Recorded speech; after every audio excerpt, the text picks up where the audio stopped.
Dobar dan, drugari. Danas ćemo da obradimo temu uvod u računarske mreže. S obzirom da planom je predviđeno da radimo pasivne komponente i pasivne mreže, da bismo došli do toga, mi danas prvo moramo da se upoznamo sa onim što je naravno vaš smjer i ono što vas interesuje, a to su računarske mreže. Međutim, mi ćemo sad u ovoj prvoj godini da se bavimo samo pasivnom opremom. A šta znači ta pasivna oprema? Ta pasivna oprema znači da je to ono što ne utiče na kvalitet mreže, odnosno ne utiče na obradu samoga signala. A pod pasivnom mrežom, znači pored pasivne imamo aktivnu, pod aktivnom vidjet ćemo šta spada, a pasivna mreža su znači osnovne stvari koje omogućavaju da dva računara međusobno komuniciraju. Vidjet ćemo naravno u narodnom prilogu kako to izgleda. Počet ćemo sa tome sa tim zapravo šta je to računarska mreža. Znači, računarska mreža je skup dva ili više računara koji su međusobno povezani.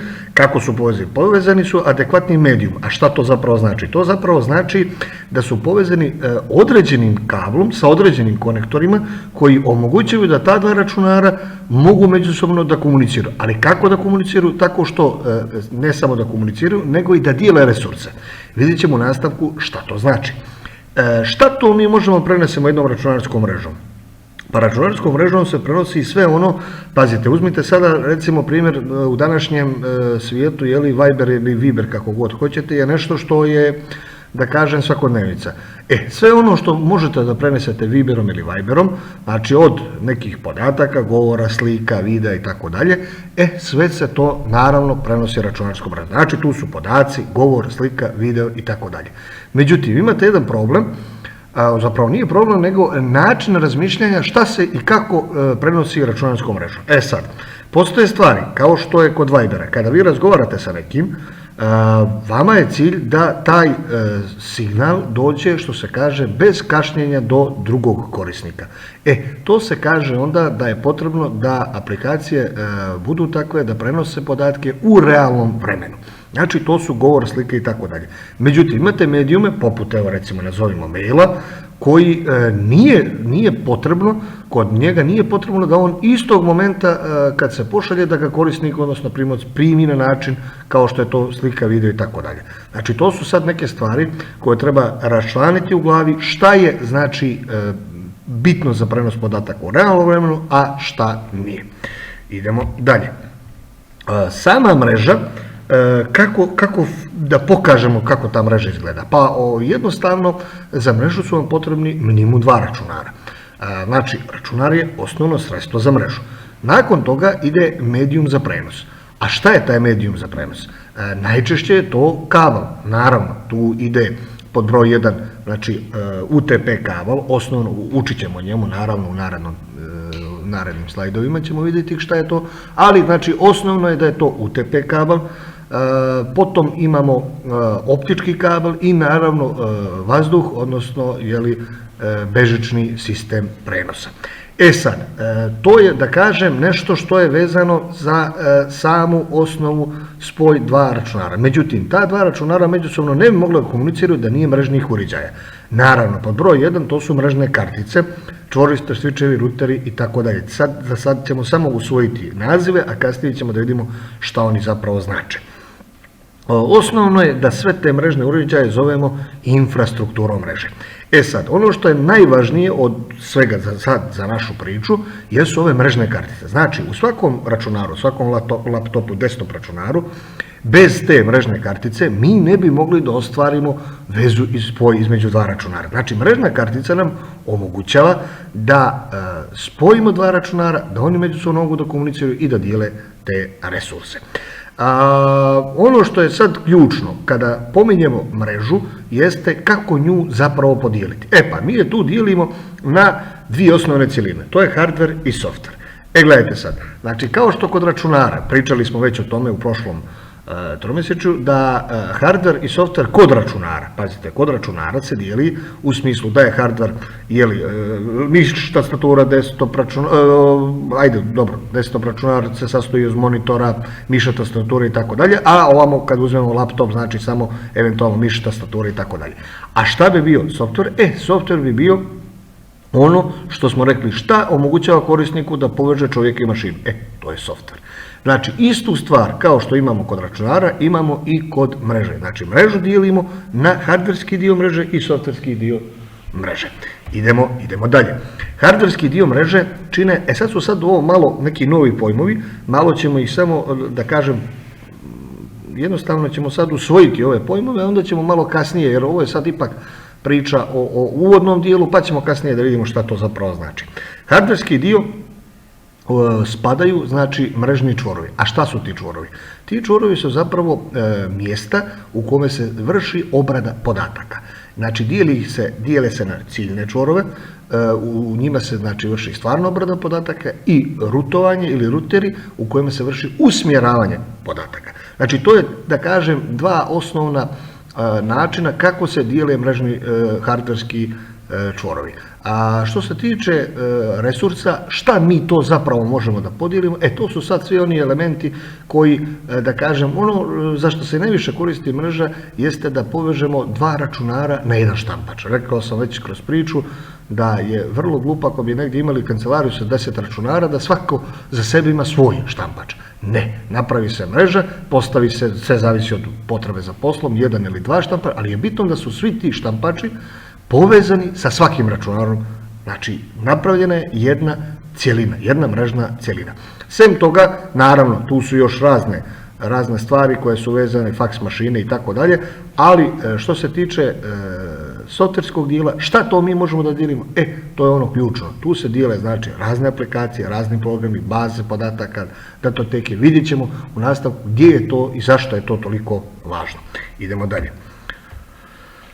Softversku cjelinu, kao što smo obradili sad hardversku, sad ćemo softversku, čini tri različita elementa. To su protokoli, operativni sistemi i korisnički mrežni softver. Kada, recimo, riječ o našoj školi, čovjek koji se bavi kod nas računarima je zadužen da vam obezbijedi nesmetani rad mreže u toku nastave, a da škola zbog toga ne pati. Znači da nema škola probleme sa kašnjenjem ili usporavanjem mreže zato što neko nešto skida. Stoga je čovjek koji je zadužen za naše računare odradio preko ovih protokola, operativnih sistema i korisničkog mrežnog softvera je napravio da vi ne možete da ulazite na sajtove koji su zabranjeni, da skidate igrice. Znači, to su sve stvari koje se putem ovih softverskih cjelina odrade da bi moglo nesmetano da se koristi naša školska mreža. Šta su ti protokoli? Pa jednostavno protokoli su pravila po kojima se vrši razmjena podataka u mreži. Znači, vrši se komuniciranje između dva računara, ali kako se to postoji preko tih protokola. Operativni sistem, već ste čuli za to, naravno, operativni sistem u jednom računaru. Sad, isto tako kao što postoji operativni sistem u računaru, postoji operativni sistem u hardverskom dijelu računarske mreže, to je znači u nekom serveru ili u nekom uređaju koji omogućava da taj koji se bavi mrežom direktno stupi u kontakt s tom mrežom i naravno po svojoj volji, odnosno onako kako zahtijeva se od njega, da napravi tu mrežu da bude kvalitetna, fleksibilna i korisna s aspekta rada naše škole. Naravno, sve mu to omogućava korisnički mrežni softver, gdje on ima skup programa preko koji se vrši ta statistika, praćenje, optimizacija, radu mreža. To znači da sve ono što vi radite na računaru, naravno, zato svaki profesor i kada stavi u nekoj grupi, odredi vam za koji ćete računar da sjedite, jer mi sutra ako dođe do nekog problema na tom računaru, mi tačno znamo da ste imenom i prezimenom sjedili za računar, recimo broj 7. I mi tada znamo, ako ste vi nešto radili oko toga, da ste radili nešto što ne treba, mi ćemo momentalno otkriti gdje ste zapravo vi to napravili kardinalnu grešku i od čega možemo posle svi da odgovaramo. I ja kao profesor i vi kao učenik koji ste zloupotrijebili infrastrukturu naše škole. Znači, da ne biste to radili, na vrijeme vas upozoravam, vi ste učenici prvog razreda, vodite računa o takvim stvarima. Znači, svako konektovanje na sajt koji nije dozvoljen se vidi.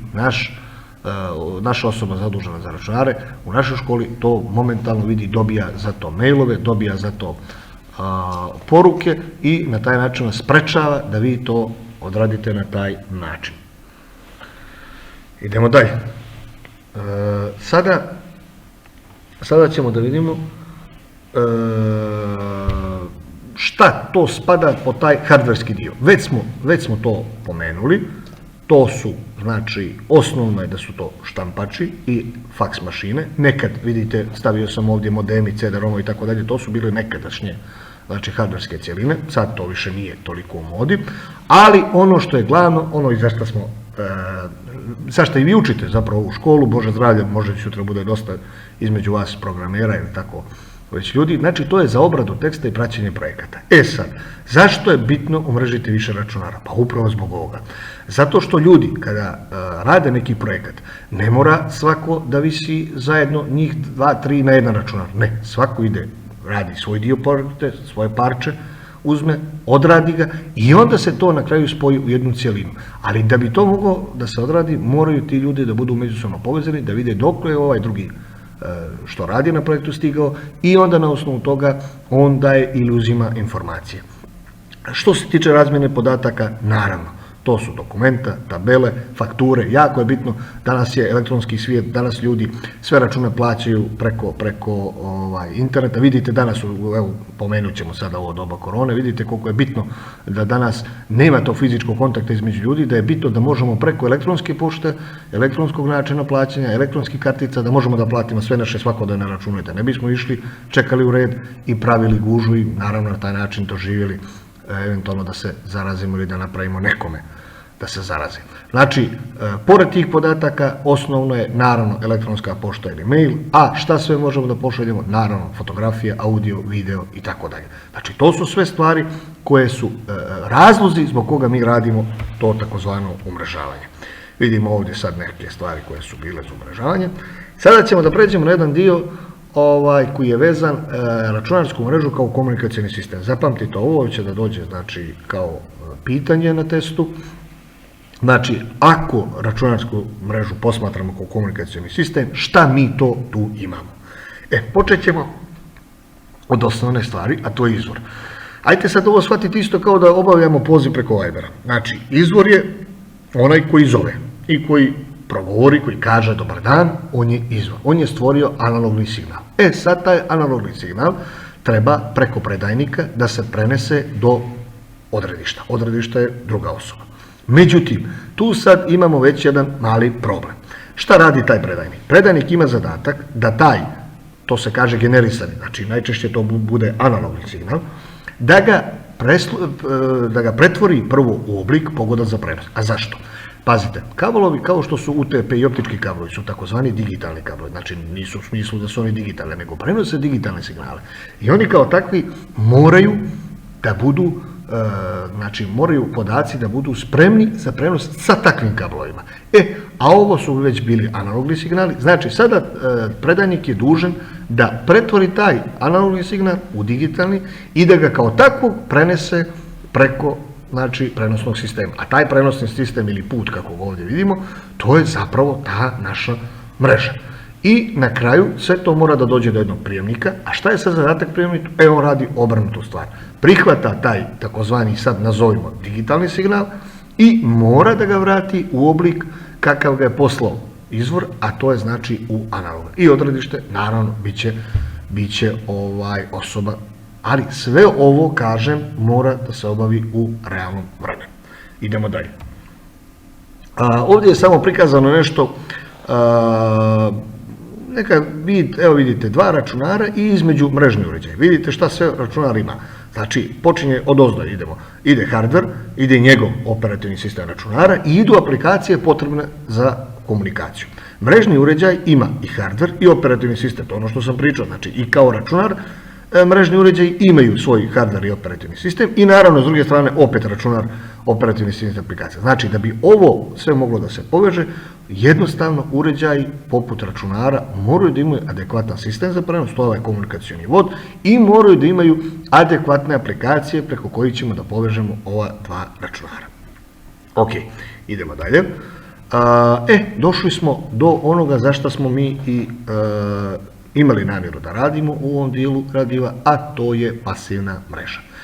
Sad ćemo da vidimo šta je ta pasivna mreža, da vidimo u čemu se ona razlikuje u odnosu na aktivnu mrežu i tako dalje. Znači, pasivna mreža je ono što se kaže najjednostavnija komponenta računarske mreže. A šta je zapravo ta pasivna mreža? Pa pasivnu mrežu čini sve ono što omogućava spoj dva računara. Znači, fizički šta to omogućava da bi se dva računara fizički spojila, znači kablovima i opremom koja je za to potrebna. Počet ćemo od najosnovnijih stvari, to su kablovi. Kablove je potrebno postaviti u kanalice, znači plastične kanalice kojima se, znači, postave kablovi, vode se od jedne prostorije do druge i na kraju tih kablova imamo šta? Imamo utičnice preko kojih, vidjet ćemo tamo imamo takozvani patch kablovi i patch paneli, znači preko tih malih kratkih patch kablova mi zapravo spojimo tu utičnicu i taj računar. To bi bilo na mjestu iznad računara, iznad police za računar, tu bi stajala najčešće ta utičnica preko koje bi mi direktno dobijali internet za taj naš računar, laptop ili kako god. Znači, utičnice, kablovi, znači sad ćemo da kažemo rekordmani. Šta su rekordmani? Rekordmani su, znači, ono što sam vam i pričao u ranijim predavanjima, kako zapravo mi dobijamo internet. Pa dobijamo ga zapravo od provajdera. Provider, evo recimo nazvat ćemo Telekom. Telekom pošalje nama internet, recimo do naše škole, do nama sad trenutno zbornice preko optičkog kabla. Optički kabel ima jedan širok spektar mogućnosti, pričat ćemo o njemu, ali sad usvojimo da je optički kabel najbolji kabel za prenos interneta od glavnog distributera do recimo naše škole. I naša škola taj rekordman ima u zbornici. Da bi mi recimo u paviljonu dobili internet, tu je bilo potrebno sprovesti kabel od naše, znači, zbornice do ove naše zgrade paviljona. Zato služe rekordmani, da bi se u njoj stavili sva aktivna oprema koja je potrebna da bismo mi imali u ovoj zgradi nesmetano internet. I naravno, tu se nalaze neki patch paneli, ti patch paneli, znači koliko god računara ima u našoj zgradi, u ovoj paviljonu, toliko ima patch polja tamo na toj letvi i naravno patch kablovi koji služe za spajanje svega toga međusobno. Naravno, sve to mora da ide propraćeno kanalicama za vođenje kablova. Idemo dalje. Sada dolazimo do onoga dijela da vidimo koji su to zapravo kablovi. Sad, u svijetu, da kažem, prenosa analognih i digitalnih kablova imamo sijaset, evo vidite, piše preko 2000 različitih kablova, tipova, pazite riječi, tipova kablova. Međutim, izdvojila su se, da kažem, tri osnovna tipa, ne kabla. Pazite, nemojte da pogriješite da su to kablovi, to su tipovi kablova. A kabel, kad se kaže, evo vidite, koaksijalni ili neki drugi, ne misli se to samo na jedan tip kabla. Vidjet ćemo, posle pokazat ću vam kako izgledaju različiti tipovi koaksijalnih kablova. Prvo i osnovno što moramo da znamo sa čim baratamo. Imamo kablovi koaksijalni, kablovi su upredeni paricama i optički kablovi. Šta je to? O čemu ja pričam? Koaksijalni kablovi je prvi i najjednostavniji mrežni kabel. To je, vidjet ćete, svi ste se sreli sa njim, već da ne mislite da je to nešto što ne znate, to je onaj takozvani antenski kabel koji ste kući koristili nekad za one katodne televizore da biste povezali na antenu, da biste imali signala. Vi ćete ih u laboratorijama sresti kod uređaja, kad budete radili tamo u mašinskoj školi, praktični dio vidjet ćete i kod uređaja, recimo kod osiloskopa ili tako nekih uređaja preko nekog tamo BNC konektora, oni su povezani i na taj način ovo omogućuje. Recimo danas i dan danas se rade kamere, recimo za video nadzor preko tih kablova i tako dalje. Tu imamo, vidjet ćemo, različite velike razlike u tipu samog koaksijalnog kabla. Međutim, ono što je glavno i ključno jeste da ovaj koaksijalni kabel je namijenjen samo za prenos analognih signala. Pazite, ne digitalnih signala, nego samo analognih signala. Zato na neki način njega vrijeme i progutalo, međutim i danas, vjerujte na riječi, danas isto koristi u velikoj mjeri, ali danas su kablovi sa upredenim paricama, da kažem, već čak su i oni na putu da budu prevaziđeni, ali ipak bez njih se ne može i osnovni tip kabla sa upredenim paricama je ovaj ovdje što mi pokazujemo na laptopu, a to je takozvani UTP kabel. I naravno imamo optički kabel, to je ono što smo već pomenuli od Telekoma do naše škole, to je već novi tip kabla, to je već kabel koji se koristi za prenos digitalnih signala, ali ne prenosi se u smislu, znači samo jednu stvar da vam kažem, u koaksijalnom i u predenim paricama postoji bakarna žica.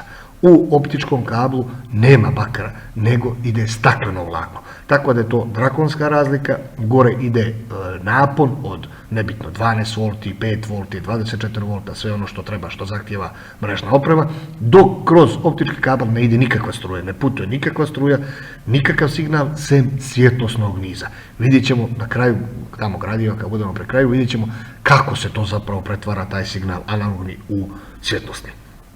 Znači, za sad je bitno da ukapiramo da koaksijalni kabel i kablovi su u predenim paricama prenose električne signale, dok se kroz optiku prenosi i samo se prenosi svjetlosni impulsi. Idemo dalje. Evo ga, znači, prikaz jednog koaksijalnog kabla. Ovo je standardna slika, možete uvijek naći na internetu, ali ono što ću vam ja reći da je, šta je ključno za ovu priču, jeste da ovaj kabel, vidite ovdje gdje piše bakarni provodnik, od toga sve zavisi. To je kabel. Nije on, da kažem, kabel koji je prevaziđen pa neupotrebljiv. Ne, naravno. On ima samo jednu jedinu manu. Vidjet ćemo kod UTP-a možemo da preključimo 4 elementa na taj jedan kabel, a ovdje imamo problem što možemo samo jedan jedini element. Znači, na njega se može zakačiti samo jedan konektor sa jednim nosiocom signala. Znači, bakarni provodnik može da bude puni ili lisansti, puni je kvalitetniji, lisansti je slabiji i znači samo ovo ovdje što vidite, ovaj puni bakarni provodnik, samo je on nosilac signala. I njega možemo nazivati plus signal, znači nosi signal. Ovo što vidite preko njega, što ide PVC izolacija, naravno to je njegova lična izolacija, sopstvena, da ne bi došlo u kontekst s ovim što piše širm. A širme su vam upletene bakarne, najčešće bakarne žice, koje idu na minus signala, odnosno na masu. Znači u elektrosvijetu postoji, znači u slaboj struji, minus i plus. Ovaj širm vam je minus, a ovaj bakarni provodnik vam je plus. Najčešće preko ovog širma, to ovdje nije prikazano, ide folija. Vidjet ćemo zašto nam služe te folije, znači one najčešće služe za neutralizovanje smetnji kod ovog kabla i preko toga tek ide ovaj spoljni omotač. Znači zapamtite, koaksijalni kabel je bio prvi, da kažem, mrežni kabel, prije UTP-a, prije bilo čega, ali je, da kažem, prevaziđen s razlogom jer kod njega se može priključiti samo jedan jedini konektor. Idemo dalje. Da vidimo sad o čemu ja pričam, šta su to kablovi sa upredenim paricama. Vrlo je bitno ova riječ upredene parice. A vidite kako ovdje piše, parovi izolovani bakarnih žica koje su omotane jedno kod druge. Pazite sad ovo. Ono što je ključno jeste da shvatite da kada bi kablovi išli bakarne žice u UTP kablu imamo 4 para žica, 4 parice, tako se i zove, 4 para žica, 4 puta 2, 8 žica. Te žice kada ne bi išle preklopljene jedna preko druge, znači u predere, šta bi se desilo? Jednostavno bi došlo, pazite, jedna parica, to je plus i minus, 2 žice, nose jedan signal, druga drugi, treća treći, četvrta četvrti. Znači tu imamo 4 različita signala.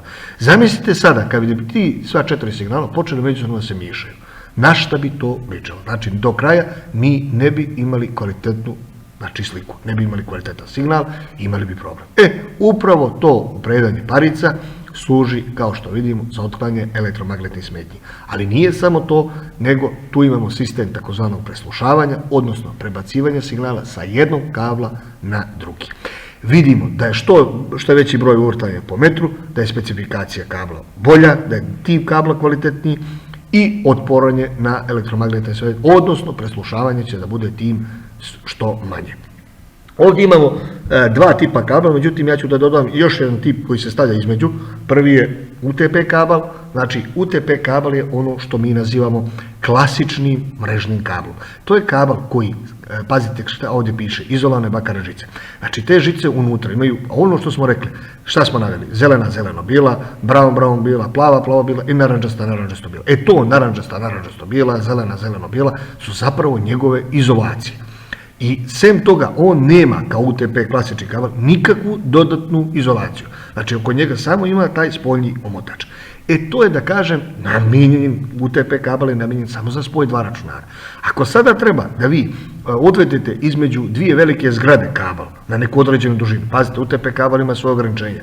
On je nekih 80 do 100 metara maksimum koji može da se izvuče iz kabla. Danas, Sad, trenutno je napravljeni su neki kablovi koji mogu i 100, 200, 300 metara da izvuku, ali to su sada vrlo rijetki skupi kablovi. Ono što treba svakodnevnicu za svakodnevni život jeste klasični UTP kabel. Ono što ima između UTP-a i ovog što piše STP je FTP kabel. To je kabel koji ima oko svake parice, znači oko svakog para žica, svoju sopstvenu foliju. To je ta poenta, zato se kažu kablovi koji su sa oklopljenim paricama. Šta to znači? To znači da on oko svoje parice ima foliju. A zašto je ta folija? Upravo ono što smo rekli, da ne pređe jedan signal sa jednog kabla na drugi. Nego, recimo, jedna kamera putuje jednim paricom, druga drugom. Zamislite sad to da se miješa, ne bi korisnik ništa mogao da vidi. STP kabel je još dodatna, znači u odnosu na UTP kabel i FTP kabel još veći kvalitet. A šta to znači? To znači da je on osim što ima oko svake parice, oko svih zajedno još jednu dodatnu foliju. On je onda najkvalitetniji kabel s kojim možemo sigurno, pazite jednu stvar koju vam nisam rekao, kablovi za energetiku i kablovi za signal ne smiju da budu u blizini jedna drugih. Da kažem, inženjersko rastojanje je minimum od pola metra. Znači, zato se kaže utiče elektromagnetne smetnje na njega. Zato je to problematično. Ne smijete nigdje da položite UTP kabel paralelno sa energetskim kablom 220 volti, ono što mi koristimo. Znači, u tome je poenta. Zato se krade ove šildovanje, zato se prave oklopljene parice, da bi što kvalitetnije moglo da se prenese signal, a da ne utiče struja na njih. Ok, malo sam ovdje bio opširniji, ali idemo dalje. Evo vidite ovdje kako to otprilike izgleda, gore su sve te parice slobodne, a ovdje svaka parica ima svoju, vidite ovo bijelo, to je njegova lična izolacija, a ovo što vidite preko kao mreža, to je ta dodatna, znači ovo je STP kabel. Sada ćemo preći na konektor koji se najčešće koristi. Prije kad sam vam govorio, zapamtite mrežnu karticu, sad smo došli do toga zašto je mrežna kartica važna i gdje se koristi ovaj konektor. Znači, kod UTP kabla, evo vidite ona utičnica ovdje što sam vam govorio, utičnica kad smo pominjali pasivnu opremu, da bez ovog RG45, on se zove RJ ili RG45 kako hoćete konektor, bez njega ove utičnice bi bile bezvrijedne. Znači, mi kada pogledate laptop ili desktop računar, moramo preko ovog konektora da se povežemo sa ovim utičnicama. Jedino na taj način mi ostvarujemo spoj dva računara, odnosno mrežne opreme i računara. Naravno, tu još ima konektora koji ćemo u narednom periodu učiti, sad se samo fokusiramo na računarsku mrežu, vidjet ćemo koji su konektori, šta su BNC konektori, šta su video baluni i tako dalje, a sad za sad ostajemo samo na RG45 kao osnovnom konektoru. I došli smo do toga da odradimo optičke kablove. Ono što je interesantno kod optičkih kablova jeste ono što smo već prije rekli, da se preko njih prenose samo digitalni signal. Ali kako? Vidite, ovdje naziv, možda po prvi put vi to sreći ćete to iduće godine u telekomunikacijama, takozvani modulisani signali. A šta to znači? To je ono kad se analogni signal pretvori u neki niz. A taj niz za prenos je takozvani modulisani signal. U ovom slučaju to su svjetlosni impulsi. Zašto je optički kabel bitniji od FTP, STP ili UTP kabel? Pa po jednoj osnovnoj stvari, što na nju uopšte ne utiče struja. Šta to znači? Danas, kada pogledate dalekovode, na dalekovodu imate tri faze, imate nulu i imate na kraju, to smo već pričali, i imate gore ono zemljovodno uže. Onaj posljednji kabel u zemljovodnom užetu u sebi sadrži zapravo jedan optički kabel. Oni na taj način komuniciraju između trafostanica, imaju tamo neki uređaj koji se zovu skade i da bi oni obezbijedili komunikaciju, da bi se sve te moguće informacije prenijele između dvije trafostanice i na kraju to završilo u nekom tamo dispečerskom centru, onda moraju da budu kroz taj, da kažem, kabel za uzemljenje koji štiti dalekovod, još je postavljen i optički kabel. Možete misliti da neko sad gore na 400.000 volti zakači UTP kabel ili koaksijalni kabel. Znači, koliko bi to bilo smiješno. Vidite, to je odmah prednost jednog optičkog kabla. Znači, nije podložan električnim smetnjama. Ona stvar koja je još jako bitna, što on ima vrlo malo slabljenje duž kabla. A ono zašto ga koristi Telekom, MTEL i ostali korisnici jeste ovo ovdje što piše. Podržava velike brzine prenosa. To je osnovno. Neka ste vi morali da se zadovoljite sa par megabita po sekundi, to je bio neki maksimum. A sada koliko platite, toliko ćete zapravo i dobiti brzinu prenosa, jer ne zavisi više od infrastrukture, to jest od kabla, nego zavisi zapravo od vašeg džepa, koliko ste spremni da izdvojite sumu novca za taj paket, te brzine podataka koji je vama neophodan. I uz svega toga gdje se najviše koristi, evo vidite, šta kaže, koristi se na dva najčešća načina. Tamo gdje LAN mreža treba da poveže dva objekta, rekao sam, najčešće su to dva velika objekta, i kada bi to uradili bakarnim kablovima, mi bismo došli do problema. Gdje bi došli do problema? Tamo gdje se provlače optika, tu bi bili energetski kablovi, pa bi imali problem sa uzemljenjem, pa bi imali problem sa atmosferskim pražnjenjem, odnosno grmljavinom. Sve su to stvari koje žestoko utiču na kvalitet bakarnog kabla. Pazite, bakarnog kabla, znači UTP, FTP, STP. Znači, to je automatski prednost optičkog kabla u odnosu na njega. I naravno, ono što smo već pričali, kada je potrebno razvesti, recimo imamo neku zgradu, danas u svakoj zgradi, kada se gradi zgrada na novo, provlači se optika, u jednu utičnicu optika ide sa dva vlakna. Zašto dva? Na jedno se kači signal, a druga se ostavlja kao rezervna u slučaju doda. Znači, tamo gdje je potrebno veliki mrežni saobraćaj između spratova, u odnosu na centar mreže. A šta je centar mreže? To je ona rek soba, kao što postoji rek ormani, tako postoji rek sobe u kojem se slaže sva ta mrežna oprema. I na kraju, znači, je potrebno spojiti sve to, a kako se to spaja? To se već radi tako što se dovede optički kabel iz neke najbliže šahte, recimo evo sad Telekoma, u tu rek sobu dođe direktno i onda čitava zgrada ima i internet i televiziju i sve što je neophodno, što taj provider nudi. Ok? I ajmo samo na kraju da vidimo kako rade ti optički kablovi, šta on to zapravo u sebi ima. Pa ima tri dijela. Imamo predajnik, optičko vlakno i prijemnik. Kako? Predajnik mora da ima izvor svjetlosti. Znači mora da bude neka LED dioda koja će da baca svjetlost duž kabla. Optičko vlakno je optičko vlakno, jednostavno, znači stakleno vlakno koje ima neku svoju određenu dužinu i na kraju imamo jedan prijemnik. A zašto će nam prijemnik? Pa upravo da bi prihvatio tu svjetlost. Pazite, optički kabel je takav, učit ćemo Bože zdravlja u 4. tromjesečju, kako se on spaja. On kao bakarni kabel ne može rukom da se spoji. Kada se prekinje, mora da se vari. To se zove uređaj splicer. I tada, kroz taj splicer, može da se propusti svjetlosni signal koji ide duž kabla i kada naiđe, recimo, kad je kabel prekinut negdje, kada naiđe na prepreku, ta će svjetlost, taj kabel, će da bude u prekidu, a onda će svjetlost da se odbije od prepreke i vrati do splicera. Tada će na spliceru da piše koliko je zapravo, na kojoj daljini je zapravo došlo do prekida kabla. Najčešće se upotrebljava za to jedan drugi uređaj koji se zove reflektometar, ali možemo kada zavarimo, to se zove varenje optike, kada zavarimo dva kabla, možemo da vidimo da li smo to dobro radili, da li smo propustili svjetlost na pravilan način i da li je slabljenje veliko.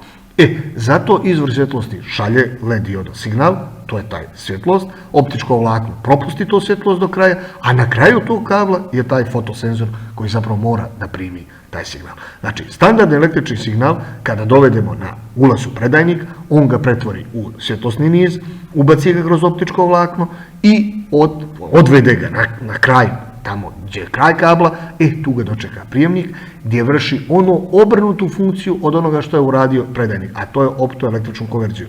I na kraju će se dobiti standardni električni signal, znači dobit će se originalni signal kakav smo mi poslali na početku predajnika.